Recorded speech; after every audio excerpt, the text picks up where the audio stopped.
Baiklah anak-anakku, hari ini kita akan membahas materi lanjutan dari organisasi kehidupan. Minggu yang kemarin kita sudah bahas mengenai sel. Nah, sekarang kita akan membahas mengenai organel sel.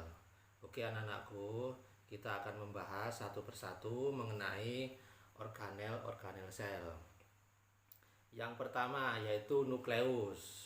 Sebelumnya kalian perhatikan dulu gambar dari organel sel. Itu yang pertama yaitu nukleus. Nah, nukleus ini itu berperan membentuk protein menggunakan asam ribonukleat. Itu fungsi dari nukleolus. Ya, saya ulang lagi.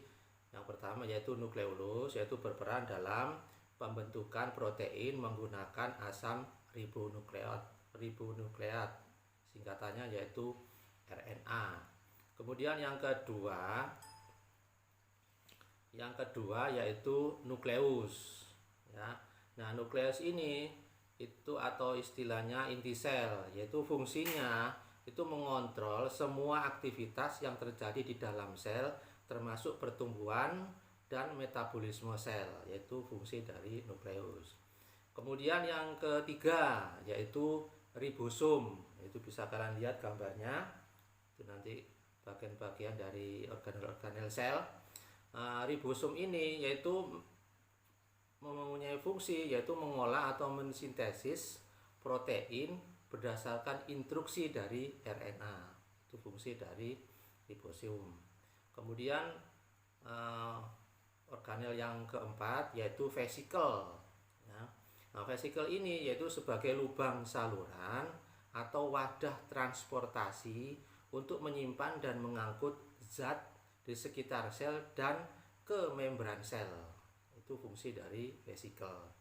Kemudian yang kelima yaitu retikulum endoplasma. Nah, retikulum endoplasma itu nanti kita bahas, yaitu ada dua. Retikulum endoplasma kasar dan retikulum endoplasma halus. Nah, untuk retikulum endoplasma kasar itu mempunyai fungsi membantu produksi protein terutama yang akan diekspor ke luar sel. Itu fungsi dari RE kasar. Kemudian untuk yang keenam yaitu aparatus Golgi. Nah, aparatus Golgi fungsinya sebagai apa? Yaitu melepaskan sekresi pada permukaan sel, yaitu mengeluarkan sekresi atau mengeluarkan zat sisa. Ya, itu fungsi dari aparatus Golgi. Kemudian fungsi organel selanjutnya yaitu sitokleton. Ya, sitokleton. Sitokleton ini itu mempunyai fungsi mengatur pergerakan dan stabilitas sel. Itu fungsi dari sitokleton. Kemudian yang ke-8. Nah, ini tadi dari awal sudah kita sebutkan yaitu retikulum endoplasma halus. Yang tadi retikulum endoplasma kasar. Nah, untuk retikulum endoplasma halus ini itu mempunyai fungsi memproduksi lipid atau lemak.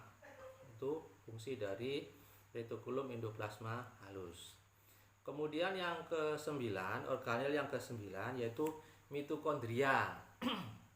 Nah, mitokondria ini salah satu organel sel yang berperan sangat penting, yaitu fungsi dari mitokondria ini yaitu misalnya glukosa yang masuk ke tubuh akan diolah menjadi molekul energi atau istilahnya ATP atau adenosin trifosfat.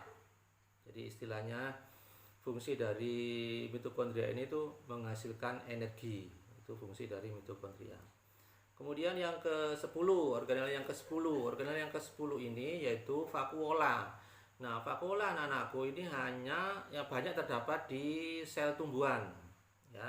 Kalau di sel hewan itu hanya beberapa yang mempunyai. Kalau di sel tumbuhan itu banyak dan ukurannya besar. Nah, vakuola ini berfungsi sebagai apa? Yaitu organel sel yang khas terdapat pada tumbuhan. Nah, vakuola ini berisi cairan di dalam cairan tersebut terdapat mineral, gula, asam maupun bahan-bahan lain yang dibutuhkan oleh sel. Itu fungsi dari vakuola.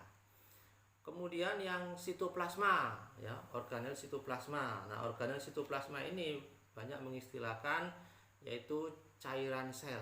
Nah, fungsinya sebagai apa? Ini tempat penyimpanan bahan kimia sel yang penting bagi metabolisme sel seperti enzim-enzim, ion-ion, gula, lemak dan protein. Itu sitoplasma. Kemudian yang ke-12. Organel yang ke-12 itu lisosom, ya. Nah, lisosom ini itu berisi enzim untuk memecah berbagai komponen yang melewati membran sel dan memilah komponen-komponen tersebut agar bisa digunakan ulang. Itu fungsi dari lisosom. Kemudian yang ke-13, ya, organel yang ke-13 itu namanya sentrosom, ya. Nah, sentrosom ini berperan dalam proses pembelahan sel, pergerakan kromosom dan pergerakan sel. Itu fungsi dari sentrosom.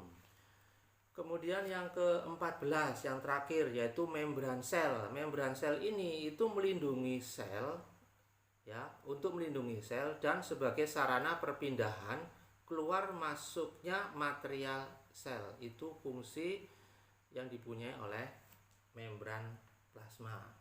Baiklah anak-anakku, materi untuk membahas organel sel sampai di sini. Untuk selanjutnya kita akan ketemu di ulangan harian yang membahas mengenai sel. Baiklah anak-anakku, sampai di sini pertemuan kita. Assalamualaikum warahmatullahi wabarakatuh.